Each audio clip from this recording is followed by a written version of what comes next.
Hello everyone, कैसे हैं आप लोग? आपकी बेस्ट होंगे। आइए पढ़ते हैं lecture number third, solution chapter class 12 के।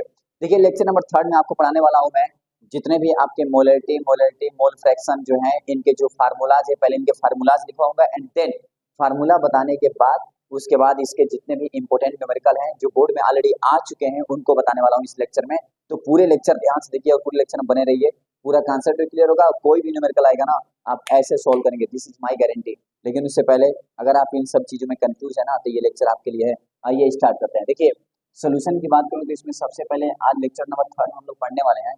सबसे पहले पढ़ेंगे हम लोग फार्मूला के बारे में कि फार्मूला एक पास मुझे लिख लेना है और लिखने के बाद इसको प्रैक्टिस करना है एंड देन इससे जितने रिलेटेड न्यूमेरिकल होंगे उन सबको सोल्व करेंगे, अभी करेंगे जस्ट। देखिए फार्मूला की बात करूँ तो सबसे पहले मैं बात करूँगा मोलरिटी की। देखिए मोलरिटी का फार्मूला आपको पता होना चाहिए, इसको एम से लिखते हैं, M equal to N by B litre. जब ये लीटर में होगा तो एन बाई बी होगा केवल, ये फार्मूला होगा। लेकिन जब इसी को हम एम एल में कर देंगे ना, तो M equal to N by B M L, तो यहाँ पे हो जाएगा इंटू थाउजेंड। एम एल करने पे यहाँ पे आपको थाउजेंड लिखना पड़ेगा, ये हो गया आपका एम एल में। अब यहाँ पे ये जो आप देख रहे हैं ना एन, इसको बोलते हैं नंबर ऑफ मोल, आपको पता होना चाहिए। This is the number of mole of solute, इसे number of mole of solute बोलते हैं। मोल ऑफ सोल्यूट, ये सोल्यूट पार्टिकल का नंबर ऑफ मोल है। और नंबर ऑफ मोल का जो फार्मूला होता है ना, होता है डब्ल्यू बाई एम, जो आपको पता होना चाहिए। जो डब्ल्यू है ना, इसको बोलते हैं गिवन, इसे बोलते हैं गिवन मास, ये गिवन मास होता है। और जो ये है एम है ना, ये है molar mass, this is molar mass. ये सब आपको पता होना चाहिए कि ये मोलर मास है। मोलर मास भी निकालना आपको आना चाहिए, क्लास 11th में, लेकिन फिर भी मैं सिखाऊंगा कैसे निकालते हैं। और ये नंबर ऑफ मोल, ठीक, तो ये गिवन मास, ये number of mole, molar mass हो गया, और ये नंबर ऑफ मोल हो गया। अब देखिए यहाँ 1 लीटर में कितना होता है, 1 लीटर में 1000 ml होता है। इसीलिए जब इस लीटर को ml में बदला तो यहाँ पे 1000 कर दिया, इतना आपको समझ में आना चाहिए। अब मोलरिटी के दो फार्मूले होंगे, जब भी लीटर में दिया हो तो ये वाला फार्मूला अप्लाई कर देंगे, जब ml में कन्वर्ट करना हो तो ये वाला अप्लाई कर देंगे, राइट। तो ये रहा फार्मूला आपका मोलरिटी का। और एक चीज और, मोलरिटी जो होता है ना, ये टेम्परेचर डिपेंडेंट होता है, मैंने लिखवाया है लेक्चर में, आप देख सकते हैं। ये टेम्परेचर डिपेंडेंट होता है, ये टेम्परेचर पे डिपेंड करता है, ठीक ना। ये भी याद रखिएगा, एमसीक्यू में डाल देता है, तो टेम्परेचर डिपेंडेंट। सेकंड सेकंड बात करता हूँ मैं, ये मोलरिटी था, अब मैं बात करूंगा मोलैलिटी। दोनों में डिफरेंस होता है, मोलरिटी और मोलैलिटी। इसको मैं एम डैश से लिखता हूँ। और अगर मैं इसकी फार्मूला की बात करूँ तो एम डैश इक्वल टू होता है N by W solvent in KG. यहाँ पे जो डब्ल्यू देख रहे हैं इसे बोलते हैं weight of solvent, weight of solvent in KG. ये सॉल्वेंट है इन केजी में। और ये number of mole of solute, ये तो वही है, number of mole of solute, this is number of mole of solute, right. और ये आपका मोलैलिटी हो गया, N M dash equal to N by W K G. अब सुनिए, ये तो आपका मोलैलिटी हो गया, this is molality and this is molality का फार्मूला। अगर मैं इसको ग्राम में कन्वर्ट कर दूं तो M dash equal to N by W gram. तो ग्राम में करूंगा तो यहाँ भी 1000 करना पड़ेगा, क्योंकि 1 किलोग्राम कितना होता है, 1000 ग्राम होता है। तो ये रहा मोलैलिटी और मोलैरिटी का फार्मूला जो आपके सामने है। बस ऐसे ही आपको प्रैक्टिस करना है, फार्मूलाज को लिखिए, प्रैक्टिस करिए, और देन न्यूमेरिकल ऐसे सॉल्व हो गया, ऐसे ही, ये गारंटी है मेरी। इतना आप लिख चुके होंगे। अब बात करता हूँ मैं मोल फ्रैक्शन का फार्मूला, और फिर इन तीनों पे मैं न्यूमेरिकल सॉल्व करूंगा, ठीक। अब मोल फ्रैक्शन का फार्मूला देख लीजिए। अगर मैं आपसे कहूँ कि देखिए ये मोल फ्रैक्शन है, मोल फ्रैक्शन का फार्मूला सिंपल होता है। सबसे पहले इसको काई से रिप्रेजेंट करना है। मोल फ्रैक्शन सोल्यूट का फार्मूला अलग होता है। अगर सोल्यूट बोलेगा ना तो number of mole of solute ऊपर रहेगा, और number of mole of solute और number of mole of solvent ये दोनों नीचे रहेंगे, सोल्यूट और सॉल्वेंट दोनों, यानी टोटल नंबर ऑफ मोल नीचे। Number of mole of solute ऊपर, number of mole of solute और सॉल्वेंट नीचे होंगे, यानी number of mole of particular component and total number of moles, right. अब अगर मोल फ्रैक्शन ऑफ सॉल्वेंट की बात कर दूं, अगर इसी को सॉल्वेंट कर दूं तो ये हो गया एन सॉल्वेंट ऊपर हो जाएगा, और नीचे हो जाएगा आपका N solute plus N solvent, N solute plus N solvent, this is the formula. आप देख सकते हैं, जब भी हमें सॉल्यूट निकालना हो ना तो एन सॉल्यूट ऊपर होगा, सॉल्वेंट निकालना हो तो एन सॉल्वेंट, जो निकालना होगा उसका नंबर ऑफ मोल ऊपर होगा। इतना दिमाग में आप सेट कर लीजिए। अब अगर कोई कंटेनर है ना, कोई कंटेनर इस दुनिया का, उस कंटेनर के अंदर अगर 3 सॉल्वेंट सॉल्यूट आ गया, मान लीजिए सपोज NaCl आ गया, इसके अंदर KCl आ गया, इसके अंदर NaOH आ गया, मतलब कितने सॉल्यूट आ गए, 3 सॉल्यूट आ गए। तो तीनों का अलग अलग मोल फ्रैक्शन होगा। जैसे मोल फ्रैक्शन आप अगर NaCl करूंगा मैं, तो यहाँ पे हो जाएगा number of mole of NaCl, और नीचे आपका हो जाएगा number of mole of NaCl plus number of mole of NaOH plus number of mole of KCl plus number of mole of water जिसमें डाले हैं, यानी टोटल नंबर ऑफ मोल नीचे और ऊपर हो जाएगा जिसका मुझे चाहिए। इसका चाहिए तो इसका ऊपर, सब नीचे, इसका चाहिए तो इसका ऊपर और सब नीचे। बस इतना ही कॉन्सेप्ट आपको पता होना चाहिए और ये फार्मूलाज इतना जो मैं लिखा हूँ पता होना चाहिए, फिर तो न्यूमेरिकल आसानी से सॉल्व होंगे। अब मैं जा रहा हूँ कराने न्यूमेरिकल, एक एक न्यूमेरिकल यहाँ लिखूंगा और मैं सॉल्व करूंगा। ये न्यूमेरिकल वही होंगे जो ऑलरेडी बोर्ड में आ चुके हैं और आपके लिए बहुत ज़्यादा यूजफुल होंगे। यू हैव 6-7 मंथ, आपके पास 6-7 महीने बचे हैं अभी। जितना मैं लेक्चर पढ़ाते जा रहा हूँ, जितना करते जा रहा हूँ, अगर आप उतना ही करें ना, 10 मिनट 20 मिनट मेरा लेक्चर देखें, अच्छे से प्रैक्टिस कर लें, बस आपका हो गया। ज़्यादा पढ़ने की जरूरत नहीं है, बस इतना पढ़ेंगे ना तो आप 85 से ऊपर परसेंटेज लाएंगे, 95 भी ला सकते हैं, 100 में 99 भी ला सकते हैं, कुछ भी हो सकता है यहाँ। लेकिन इतना जरूर है कि आप अगर पढ़ते गए ना कंटिन्यूटी के साथ, सुनिए, दुनिया में सबसे बड़ा पावरफुल चीज एक ही चीज में अभी तक समझा हूँ, वो है continuity. It's very very most important point for you and for me and for every person. क्यों ऐसा? इसलिए क्योंकि जिसके पास कंटिन्यूटी है ना, वो कुछ भी कर लेगा।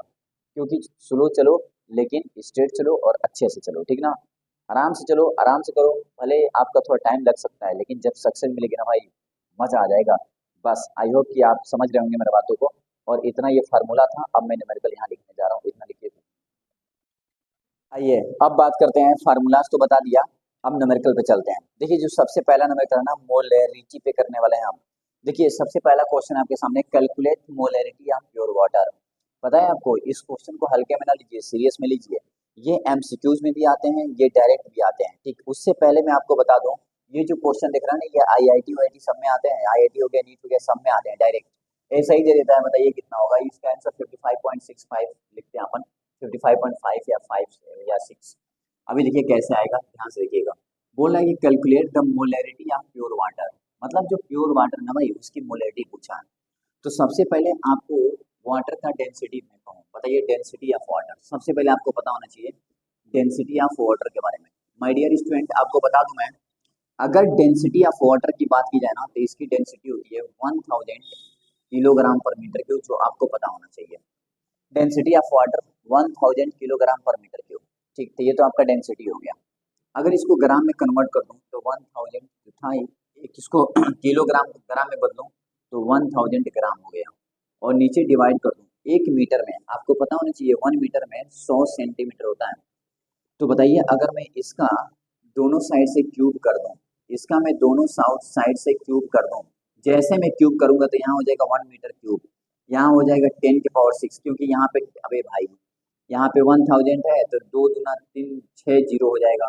देखिए 2 2 4 2 6, क्योंकि 2 0 3 बार, तो 2 0 3 बार कितना होगा? 6 हो जाएगा। इतना सेंटीमीटर क्यूब, इतना सेंटीमीटर क्यूब, यानी 1 मीटर क्यूब में मैं क्या लिख सकता हूँ? 10 की पावर 6, जीरो को मैं 6 लिख दूंगा, इतना सेंटीमीटर क्यूब।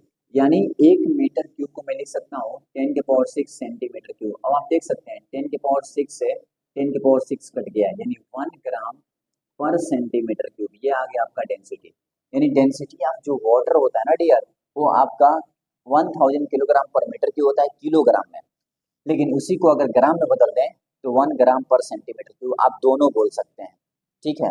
ग्राम में 1 ग्राम पर सेंटीमीटर क्यूब बोल सकते हैं और किलोग्राम में 1000 किलोग्राम पर मीटर क्यूब बोल सकते हैं, जो बहुत इंपॉर्टेंट है, हर जगह काम देगा आपको, ठीक। तो पहला चीज, और मीटर को मीटर क्यूब में कैसे हम सेंटीमीटर बदलते हैं आप देख लीजिए। अब आप देख सकते हैं ये जो 1 ग्राम दिया हुआ है ना, 1 ग्राम और 1 सेंटीमीटर क्यूब, 1 सेंटीमीटर क्यूब, ये जो दिया है ना, ये सब आपके ये वॉल्यूम हो गया। सेंटीमीटर क्यूब मतलब क्या? वॉल्यूम। और ये आपका हो गया मास, ये आपका मास हो गया और ये आपका वॉल्यूम हो गया। इतना तो मिल गया मुझे, यानी वाटर की डेंसिटी से हमें मास मिल गया और वॉल्यूम मिल गया। अब हमें चाहिए क्या? मोलैरिटी। बताइए मोलैरिटी का फार्मूला N बाई वॉल्यूम बोला था ना, अगर ये ml में है तो इंटू 1000, बोलो ऐसा नॉट? यस। अब सुनिए एक बात बताऊं, ये जो डेंसिटी है ना 1 ग्राम पर सेंटीमीटर क्यूब, इसी को हम लिखना चाहते हैं तो ऐसे भी लिखते हैं डियर, ये दिमाग में सेट कर लीजिए।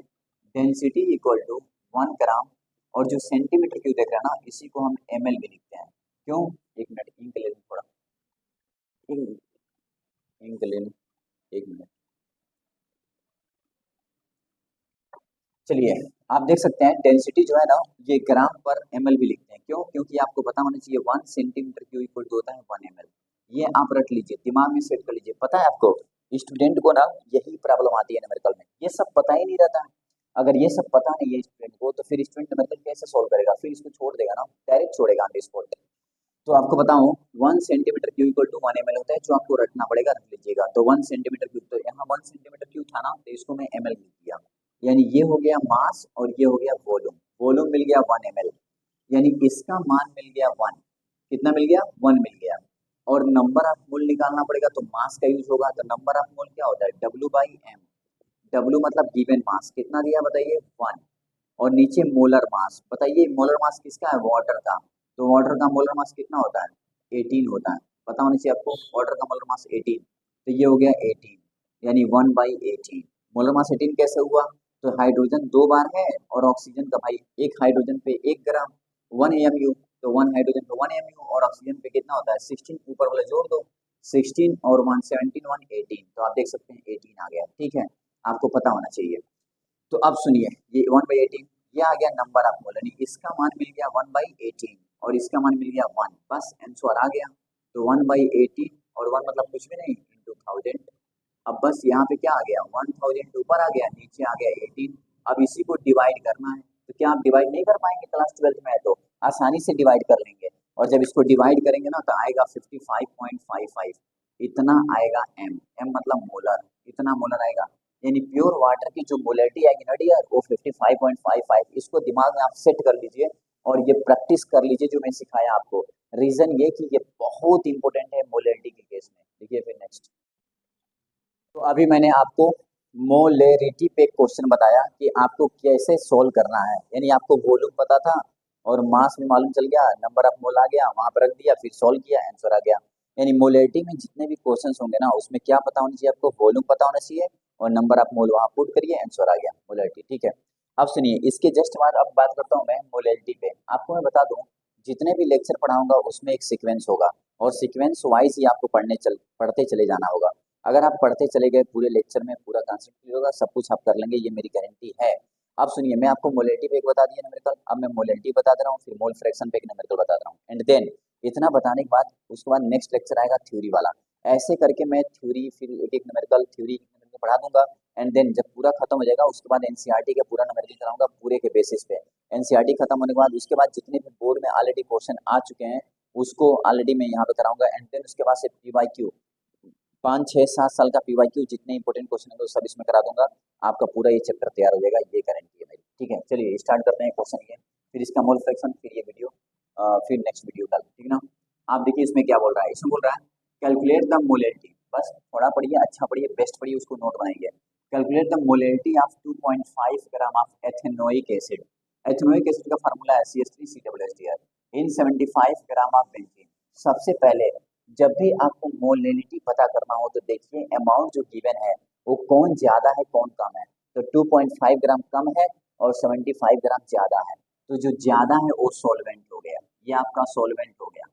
और जो कम है ना, ये आपका सोल्यूट हो गया। ये दिमाग में सेट करिए। तो सबसे पहले हमको निकालना क्या है? हमको निकालना है मोलेरिटी। मोलेरिटी, अगर मान लीजिए हमें मोलेरिटी निकालना है तो आप पहले फार्मूला लिख लो, molarity equal to N/W in kg, right? कोई बात। अब ये नंबर ऑफ मोल हमको पता करना पड़ेगा। अच्छा, W क्या है? अमाउंट ऑफ सॉल्वेंट है। ये आपका अमाउंट ऑफ क्या है? ये आपका अमाउंट ऑफ सॉल्वेंट है। तो सॉल्वेंट का तो मास दिया है हमें, पता है। तो ये तो हमको पता है 75 ग्राम। देखिए ये, लेकिन ये केजी में है तो इसको ग्राम में कर लेंगे या इसको केजी में कर लेंगे, डिपेंड ऑन मी। तो 75 ग्राम है तो इसका मान तो पता है, केवल हमको नंबर ऑफ मोल निकालना पड़ेगा। तो साइड में निकाल लेंगे। नंबर ऑफ मोल क्या होता है? W/m। तो नंबर ऑफ मोल W क्या है? गिवन मास किसका? सोल्यूट का, सोल्यूट। तो देखिए सोल्यूट कितना है? 22.5 है, ग्राम में है। Very good. और मोलर मास किसका? मोलर मास, तो ये क्या था? एथेनोइक एसिड है, एथेनोइक एसिड। तो सबसे पहले इसका मोलर मास कैसे आएगा आपको पता होना चाहिए। इधर देखिए CH3COOH का मोलर मास चाहिए ना आपको। तो कार्बन इसमें कितने हैं? 2 बार है, तो 2 × 12, क्योंकि कार्बन पे 12 होता है, याद रखिएगा। तो 2 × 12 प्लस यहाँ देखिए हाइड्रोजन 4 बार है तो 4 × 1 प्लस यहाँ आप देखिए ऑक्सीजन 2 बार है तो 2 × एक ऑक्सीजन पे कितना होता है? 16। तो 16 बताइए, 12 × 2 = 24 प्लस 4 प्लस ये 32, ये कितना हो गया? 28 और प्लस 32। जब जोड़ेंगे ना तो ये 0 हो गया, 5 × 6 60 आ गया। यानी इसका मोलर मास आ गया 60। जब इसको आप डिवाइड करेंगे ना, तो एक बात सुनिए ध्यान से, आपको बता रहा हूँ। मैं अभी तक मेरे एक्सपीरियंस के अकॉर्डिंग अभी तक मैं जितने स्टूडेंट को देखा हूँ उसमें एक मिस्टेक सबसे बड़ी है सभी स्टूडेंट के अंदर, वो है कैलकुलेशन का। कैलकुलेशन का मिस्टेक इतना बड़ा है ना, मैं खुद सोच नहीं पा रहा हूँ कि इतना ज़्यादा कैलकुलेशन इफेक्ट है क्यों, लेकिन मालूम चल गया इसका रीज़न। इसका रीज़न ये है कि बच्चे प्रैक्टिस नहीं करते हैं, और कैलकुलेशन स्ट्रॉन्ग होता है प्रैक्टिस करने से। जैसे मान लीजिए इसी को डिवाइड करना है, मैं टीचरों ने यहाँ छोड़ दिया, मैंने कहा सोल्व कर लो, क्लास 12th में भाई ये आना चाहिए आपको। अगर क्लास 12th में तो डिवाइड करना तो आना चाहिए कम से कम। इसको कैसे पॉइंट वाला कैसे डिवाइड करते हैं ये सब सीखिए, और जब तक आप खुद नहीं करेंगे ना, तो मैं यहाँ पे लिख दिया, मान लें आंसर 0.0417 लो, लिख दिया। अब इस तरह का मैं लिख दिया, आपने मन से कुछ भी और लिख दिया, इसका मतलब क्या है, सही क्या कोई गारंटी है क्या? नहीं, आप करिए ना। आप करेंगे तो आपको प्रैक्टिस होगा। एग्जाम में मैं करने जाऊँ क्या? एग्जाम में मोबाइल अप्लाई करेंगे क्या? नहीं ना। तो यहाँ मोबाइल से नहीं करना है, खुद से प्रैक्टिस करना है आपको। और खुद से प्रैक्टिस कैसे करना है? जैसे मान लीजिए 2.5 है, 2.5 यहाँ 60 है। अब मान लीजिए इस पॉइंट को भूल जाइए आप 2 मिनट के लिए। क्या भूलिएगा? उससे पहले सुनिए। पॉइंट है ना, ये बड़ा है ना 60, और ये 2.5 मतलब छोटा है, तो आगे पहले पॉइंट लगा लीजिए। जैसे पॉइंट लगाएंगे, अब ये हो गया 25। अब ये पॉइंट के आगे जीरो लगाइए तो ये 250। अब इस पॉइंट को आप भूल जाइए, समझिए भूल गया हूँ ये पॉइंट। अब 250 हो गया, तो 60 का टेबल कितने बार में जाना चाहिए? 4 बार में चलिए, 6 चौको 24, 240। आप देख सकते हैं यहाँ पे कितना आ गया जीरो, यहाँ पे कितना आ गया 1, यहाँ पे कितना आ गया जीरो। अब इसमें क्या करेंगे, फिर यहाँ पे जीरो बढ़ा लीजिए खुद, तो 1। तो यहाँ पे देखिए आ गया, कितना आ गया 60। फिर यहाँ पे आ गया 40, और फिर जीरो बढ़ाइए, कितने बार में जाएगा? 7 छः के 42, 6 बार में लेके चलिए, 6 बार में। तो 6 छः छः 36, 36 इस तरह करके, यानी 0.041, कुछ और आएगा तो उसको अप्रोक्स करके 7 लिख देंगे अपन, 0.0417। तो ऐसे आपको प्रैक्टिस करना है, ये सबको आना चाहिए। आइए, अब मिल गया हमें नंबर ऑफ मोल, यानी इसका भी मान मिल गया मुझे, देखिए। और हमें इसका मान गिवन है, लेकिन केजी में है वो ग्राम में है। तो इसको आप क्या करिए ना, M dash equal to N का मान 0.0417 कर दीजिए, और नीचे इसको केजी में बदल दीजिए। बताइए अमाउंट कितने है? 75 ग्राम है ना। अगर ये ग्राम में है, केजी में बदलेंगे तो 75/1000 करेंगे, तो ये आ गया 0.075 किलोग्राम। ये किलोग्राम में बदल गया, तो अब क्या हो गया बताइए, ग्राम को किलोग्राम में, तो 0.075 आपका आ गया, ठीक है। और जैसे 0.057 आया, इसको आप सोल्व करेंगे ना, तो 0.551 ऐसे कुछ करके आएगा। अब इसको भी डिवाइड करना आपको आना चाहिए। मैं क्या बोल रहा हूँ, calculation is a very most important point for your physics, chemistry and mathematics. It's very very most important. और इसके आगे लिख देंगे मोलर, मोलर लिख सकते हैं, या मोल पर केजी, डिपेंड ऑन यू, दोनों यूनिट आप लिखना ना भूलें। यूनिट आपको लिखना पड़ता है, अगर आप यूनिट नहीं लिखे ना, तो मैं कॉपी चेक करता हूँ केमिस्ट्री का, बोर्ड वाला। तो जब मैं बोर्ड वाला कॉपी चेक करता हूँ ना केमिस्ट्री का, तो इस तरह का यूनिट नहीं लिखते हैं बच्चे, तो यूनिट नहीं लिखते हैं तो कट जाता है भाई मार्क्स, आपका भी कट सकता है। तो इसलिए आप यूनिट लिखना सीखें, और यूनिट लिखने के साथ साथ समझदारी से कोई भी क्वेश्चन सोल्व करना सीखें। तो आप मोलैलिटी कैसे निकालते हैं आप सीख गए। क्या सीखे आप? नंबर ऑफ मोल निकालना होता है, वेट दिया होता है तो उसमें रख देते हैं, ग्राम है तो किलोग्राम में। ये रहा आपका मोलैलिटी क्वेश्चन। लिखिए फिर नेक्स्ट। आइए अब देखते हैं लास्ट क्वेश्चन, मोल फ्रैक्शन पे। ठीक, मैंने तीनों का फार्मूला बताया, तीनों पे एक एक न्यूमेरिकल बताया। अब ये जो न्यूमेरिकल है ना, ये लास्ट न्यूमेरिकल है। अब इसके बाद फिर नेक्स्ट लेक्चर में थ्योरी आएगा, नया थ्योरी, ठीक है। कंसंट्रेशन के बाद जो आगे वाला थ्योरी है वो पढ़ाऊंगा, लेकिन एक सीक्वेंस वाइज में सब कुछ चलेगा, ठीक है। उन सभी चीजों के न्यूमेरिकल रहेंगे एक एक, एंड देन लास्ट में बहुत सारे न्यूमेरिकल, ठीक ना। तो इससे आप डरिएगा नहीं, ठीक, क्योंकि लेक्चर का जितना ड्यूरेशन कम होगा ना, टाइम उतना बेस्ट रहेगा, उतना बढ़िया आप कर पाएंगे। देखिए क्वेश्चन बोल रहा है कि calculate mole fraction of 2.5 gram of ethanoic acid in 75 gram of benzene, ठीक ना। मोल फ्रैक्शन निकालना है, कैलकुलेट मोल फ्रैक्शन ऑफ इतना ग्राम ऑफ एथेनोइक एसिड एंड इतना ग्राम ऑफ बेंजीन, यानी बेंजीन एथेनोइक एसिड दोनों का मोल फ्रैक्शन निकालना है। मान लीजिए क्वेश्चन बोल दिया मोल फ्रैक्शन निकालो, लिखेंगे सॉल्व, कुछ नहीं करना है डियर। इधर सुनिए, सबसे पहले आपको मान लीजिए आपके पास कितने दिया हुआ, कितने का मतलब कितना ग्राम ऑफ एथेनोइक एसिड, तो पहले देखिए एथेनोइक एसिड है कितना। एथेनोइक एसिड कितना दिया है? 2.5 ग्राम। सबसे पहले गिवन लिख दीजिए, राइट। यानी गिवन में एथेनोइक एसिड 2.5 ग्राम दिया हुआ है। अच्छा बेंजीन कितना दिया है? तो बेंजीन का पहले फार्मूला देखो, C6H6, इसको बोलते हैं बेंजीन, और ये दिया हुआ है आपका 75 ग्राम। यहाँ तक कोई डाउट नहीं होनी चाहिए, ठीक। बेंजीन दिया हुआ है 75 ग्राम और एथेनोइक एसिड 2.5 ग्राम। अगर एथेनोइक एसिड इतना है तो इसको हम बोल देंगे सॉल्यूट, सिंपल, और ये हो जाएगा आपका सॉल्वेंट, क्योंकि ज्यादा है तो सॉल्वेंट हो गया। अब हमें दोनों का मोल फ्रैक्शन निकालना है, किसी एक का निकाल देंगे और वन में से माइनस कर देंगे तो दोनों का आ जाएगा। कैसे? देखिए अभी सबसे पहले इसका मोल फ्रैक्शन अगर मैं निकालना चाहूँ, मोल फ्रैक्शन ऑफ CH3COOH मान लीजिए, में इसका आप इसका भी पहले निकाल सकते हैं, डिपेंड नहीं हो। तो मोल फ्रैक्शन ऑफ ये यानी number of mole of CH3COOH, formula बताया था अभी मैंने, number of mole of CH3COOH और plus number of mole of C6H6 benzene का। अब बताइए आपका तीनों का नंबर ऑफ मोल पता, मतलब दोनों का नंबर ऑफ मोल पता होना चाहिए, इसका भी और इसका भी। तो सबसे पहले नंबर ऑफ मोल निकाल लेते हैं। तो इसका number of mole CH3COOH, number of mole W/m। अब इसका W यानी गिवन मास कितना दिया है 2.5, तो 2.5 और इसका मोलर मास कितना होता है तो 60 होता है। कैसे देख लीजिए, CH3COOH अभी बताया था मैंने, 2 कार्बन है तो 2 इंटू 12 प्लस 4 हाइड्रोजन है तो 4 इंटू 1 प्लस 2 ऑक्सीजन है तो 2 इंटू 32, सॉरी 2 इंटू 16, तो ये कितना हो गया 24 और प्लस 4 प्लस ये हो गया 32 और टोटल आ गया 60। तो ये मैं अभी बता चुका हूँ, तो ये आ गया 60, तो 2.5/60 this is the number of मोल, इसका नंबर ऑफ मोल। और नंबर ऑफ मोल आप बेंजीन निकालेंगे, नंबर ऑफ मोल आप C6H6, तो ये भी W/m, लेकिन इसका W कितना दिया हुआ है 75 ग्राम, तो 75 मोलर मास कितना होता है बेंजीन का तो C6H6 है ना, तो यहाँ पे 6 है तो 12 इंटू 6 प्लस ये 6 इंटू 1, तो सिंपल 12 6 के 72 प्लस 6 कितना हो गया 78, ये हो गया आपका 78। तो ये आ गया इसका नंबर ऑफ मोल। अब इसका भी नंबर ऑफ मोल मिल गया और इसका भी नंबर ऑफ मोल मिल गया। इसको पॉइंट में अगर कन्वर्ट कर लिया जाए तो कितना आ जाएगा, तो इसका डिवाइड किया तो 0.0416 आया था अभी, और इसका जब आप डिवाइड कर लेंगे तो करके देख लीजिए ना, 75 है ना 78, कैलकुलेशन नहीं तो मेन है, तो करेंगे ना तो पॉइंट आ जाएगा 0, क्योंकि 75 छोटा है 78 बड़ा है। अब ये कितने बार में जाएगा आप देखिए, तो ये कितने बार में जा सकता है 9 टाइम्स में अगर लेके चलें तो 9 × 72 के 2 7, 9 से 63, 63 70, और अगर 10 बार में ले जाए तो 780 हो जाएगा, ज़्यादा हो जाएगा। 9 टाइम्स में ले चलिए तो पॉइंट यहाँ 9 टाइम्स में ले चलिए तो 9 × 72 के 2 7 और 9 से 63 और 7 70, यानी यहाँ पे आ गया आपका कितना 10 में हो गया 8, यहाँ बचे 4 और यहाँ भी कट गया, ठीक है। यानी अब आ गया यहाँ 0 बढ़ाइए, अब कितने बार में जाएगा, तो ऐसे आपको करने पड़ेंगे प्रैक्टिस, याद रखिएगा।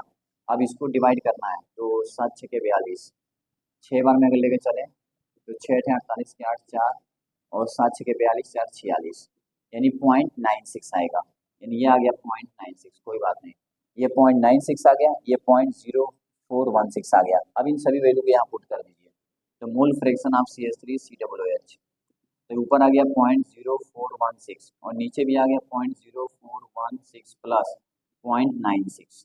अब इसी को सोल्व करना है, डरने की बात नहीं है, 0.0416 बाय, अब इसको जोड़ लीजिए, तो आप देखिए कैसे जोड़ लेंगे, 0.0416 है और 0.96 है, जब जोड़ेंगे तो ये तुम्हारा कैसे जोड़ेंगे इसको पहले देख लीजिए, 0.96 0 0 लिख सकता हूँ मैं और 0.0416 लिख सकता हूँ, तो ये हो गया 6, ये 1, ये 6 4 10 की 0 9 1 10, यानी 1 मिनट, कॉल आ गया 1 मिनट, देखिए अरे कॉल आ गई, ठीक कोई बात नहीं। इधर देखिए यहाँ पे क्या है, पॉइंट इतना आ गया था, अच्छा यहाँ पे था ना, तो कितना आ गया 1.0016, यानी इसकी वैल्यू आ गई इन दोनों को जोड़ने पे 1.0016 आ गए। अब आप देख सकते हैं ये हम 1.0016 इसको नेगलेक्ट कर दूँ, मतलब 1 मतलब क्या कुछ भी नहीं, तो आएगा 0.041, ये आ गया 16, this is the mole fraction of ethanoic acid, देख सकते हैं आप।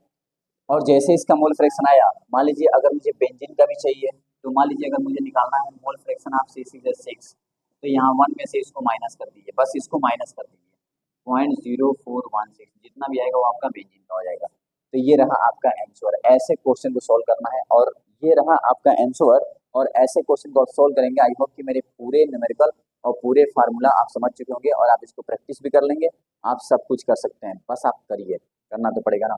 आई होप कि मेरे वीडियो ये पूरा आपको पसंद आया होगा, अगर आप पूरा देखे होंगे तो अच्छा भी लगा होगा, और आई होप कि आप मेरे वीडियो को शेयर भी करेंगे, लाइक भी करेंगे, सब्सक्राइब भी करेंगे और कमेंट भी करेंगे। और जितने भी आपको डाउट है जो समझ में ना आए, पूरा डाउट आप दे सकते हैं, केमिस्ट्री में आपको मैं सब कुछ क्लियर करके दूंगा, और अगर आप कहें तो आपके लिए मैं, आपको जो भी डाउट हो वो पूरा आप बताइए कमेंट करके, पूरा मैं कंप्लीट करने के लिए तैयार हूँ, ठीक है। ओके, मिलते हैं नेक्स्ट लेक्चर में।